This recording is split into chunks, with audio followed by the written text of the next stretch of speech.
Bismillahirrahmanirrahim. Perkenalkan, nama saya Gilang Faturrahman, NIM 22033016. Di sini saya akan memenuhi tugas UAS yaitu matkul BTQ mengenai metode di dalam membaca Al-Qur'an. Nah, di sini saya akan membawa metode Al-Baghdadi. Sebelum lebih jauh kita membahas tentang metode Al-Baghdadi, lebih baiknya kita mengenal dulu nih apa yang disebut sebagai metode Al-Baghdadi.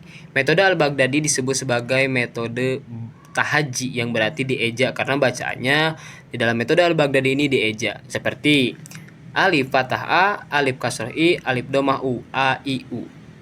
Itu yang pertama. Yang kedua ada yang menyebut sebagai alif-alifan karena metode ini diawali di dalam Al-Qur'an, yaitu di dalam bukunya itu dengan alif-alifan. Yang ketiga, metode ini juga disebut sebagai metode muqaddam, yang berarti pendahuluan. Ini menunjukkan bahwasanya sebelum kita masuk pada Al-Qur'an yang lebih besar yang 30 juz, kita mempelajari dulu metode atau Al-Qur'an yang kecil ini, yaitu metode Al-Baghdadi ini. Nah, mengenai masuknya ke Indonesia, ada yang mengatakan bahwasanya masuk ke Indonesia ini pada tahun 1930 oleh seorang pedagang Arab dan India. Nah, mengenai ditemukannya metode ini masih simpang siur siapa yang sebetulnya yang menemukan. Tapi ada yang mengatakan bahwasanya metode ini hadir pada zaman Daulah Abbasiyah dan menjadi metode paling tua di dunia. Nah, ada sumber yang mengatakan bahwasanya yang menemukan metode ini adalah Abu Mansur Hibzul Fikri Al-Baghdadi pada 376 Hijriah atau 1009 Masehi, atau Abu Mansur Abdul Qadir Al-Baghdadi. Sebagian lagi menyebutkan bahwasanya yang menemukan ini adalah Imam Al-Khatib Al-Baghdadi. Tetapi di dalam karya beliau itu ketika diteliti atau ketika dicek tidak ada mengenai metode ini. Nah, bagaimana buku panduan metode Al-Baghdadi ini? Contohnya ini. Nah, ini adalah buku panduan metode Al-Baghdadi. Nah, di sini ada tuh huruf hijaiyah, ada juga juz amma menyebutnya itu ya, karena berisi tentang huruf hijaiyah dan juga ada juz amma di dalamnya. Ini ya, bisa dilihat. Nah, selanjutnya pada tahun 2014 diketuai oleh Ar-Rasyid Mansur, dan ada yang mengatakan diteliti juga oleh PPJ KHNU mengembangkan mengenai metode ini. Yang menjadi dasar dari metode ini adalah tentu dari Al-Qur'an yang berbunyi A'udzubillahi minasyaitonirrajim auzid alaihi warattilil Qur'ana tartila. Tartil ini tentu mengenai berbicara tentang tempo dari membaca Al-Qur'an dan juga kualitas pembacaan itu sendiri. Tartil menurut Ali bin Abi Thalib dikatakan tajwidul huruf wa ma'rifatul wuquf, membaguskan bacaan huruf-huruf Al-Qur'an dan mengetahui al-ihwal waqaf dan ibtida. Nah, metode Al-Baghdadi ini terfokus pada apa? Terfokus pada makhorijul huruf atau tempat keluarnya huruf. Ada 5 makhraj ya, atau tempat keluarnya huruf. Ada halqiyah, lisaniyah, syafawiyah, khaisyumiyah, dan juga jaupiyah. Nah, metode ini dikenalkan juga dengan tausyih. Untuk mengenal makhraj ini, tausyih yang digunakan adalah lagam atau lagu jiharkah. Nah, ini mengambil dari ilmu qiraat. Bagaimana tausyih tersebut? Ini bunyinya. Allahu zada Muhammadan ta'zima wa haba'u fadlam min ladunhu amima. Nah, itu mengenai tausyih atau lagu jiharkah. Nah, ini juga digunakan pada lagu untuk mengenal makhraj itu sendiri. Bagaimana lagu yang diciptakan oleh Abu Mansur atau diketuai oleh Ar-Rasyid Mansur ini? Ya, bunyinya seperti ini. Huruf hijaiyah terbagi 5. Yang pertama huruf halqiyah. Huruf hijaiyah terbagi 5. Yang pertama huruf halqiyah.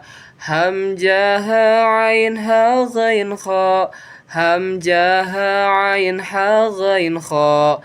hamzah ain ha ghain kha, hamzah ain ha ghain kha. Yang kedua huruf lisaniyah, qaf kaf jim shin ya dan dha, lam nara dal dan ta, zai sin shad sa zal dan za, lam nara ta dal dan ta, zai sin shad sa za dan za. Yang ketiga huruf syafawiyah, hurufnya ba mim waw fa. Yang keempat huruf jaupiyah, huruf mad itu namanya. Yang kelima huruf khusyumiyah, mim dan nun guna bacanya. Itulah huruf hijaiyah berdasarkan makharijul huruf. Itulah huruf hijaiyah berdasarkan makharijul huruf. Alhamdulillah wassalam. Nah, itu yaitu mengenai tausi atau lagu yang digunakan pada metode Al-Baghdadi ini. Irama yang pertama yaitu huruf hijaiyah terbagi 5.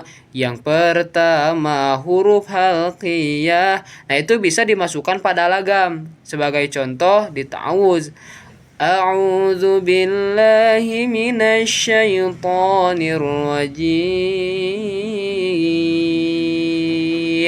Nah, itu bisa digunakan yaitu mengenai lagu tadi. Ini menggunakan irama jiharkah juga. Kalau secara lengkapnya seperti ini. A'udzu billahi minasy syaithanir rajim. Bismillahirrahmanirrahim. Alhamdulillahi rabbil alamin. Ar-Rahmanir-Rahim. Maliki yaumiddin. Iyyaka na'budu wa iyyaka nasta'in.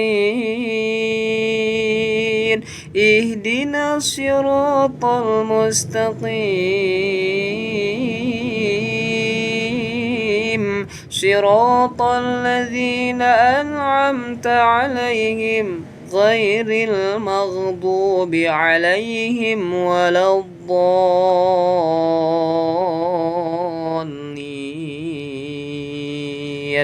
Nah, itu yaitu irama jiharkah, yaitu mengenai lagu tadi pun secara ketika kita mendengarkan hampir sama dengan lagam jiharkah. Nah, di barusan ada yang dikatakan alhamdulillah wassalam. Nah, alhamdulillah wassalam ini ya, alhamdulillah wassalam ini jika kita lihat pada buku ini, ada yang disebut tuh wassalam.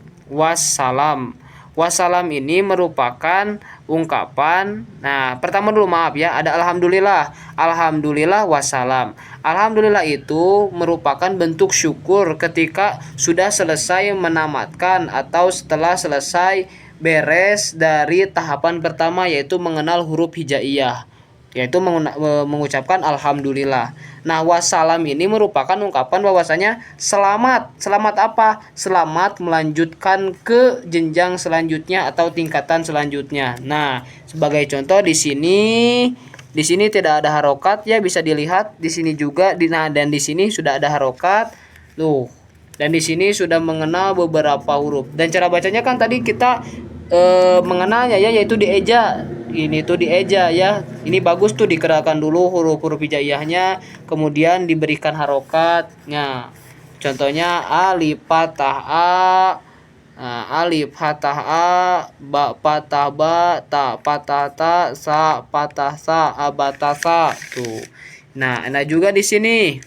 Tuh, a i u, a fathah a, alif fathah a, alif kasroh i, alif domah u, a i u.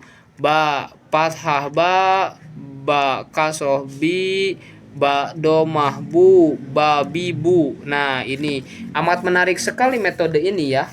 jika digunakan hari ini. Dan ini bagus sekali untuk mengenal huruf-huruf di dalam Al-Qur'an. Nah itu alhamdulillah wassalam tuh maknanya seperti itu. Ya. Nah, untuk mungkin mengenai metode ini apakah masih relevan untuk saat ini? Tentu masih relevan karena memang ini juga bagus ya. Jadi mengenalkan anak tuh mengenalkan hal yang rumit ya, mengenalkan hal yang rumit. Oleh karenanya mudah-mudahan metode ini bisa dikembangkan kembali di kita ya, supaya bisa memudahkan masyarakat di kita juga ya. Sekalipun sulit, ada berbagai metode yang bisa digunakan, namun mungkin itu metode yang bisa saya sampaikan. Mudah-mudahan dapat bermanfaat, dan setidaknya kawan-kawan semua nanti ketika membaca Al-Quran, karena memang diberikan tausyih dan dinyanyikan dalam bentuknya praktis dan memang mengasihkan, maka ketika membaca Al-Quran kita tidak dengan lagam yang biasa seperti a'udzubillahi minasyaitonirrajim, tidak seperti itu, tetapi memakai lagam, diantaranya apa? Lagam jiharkah.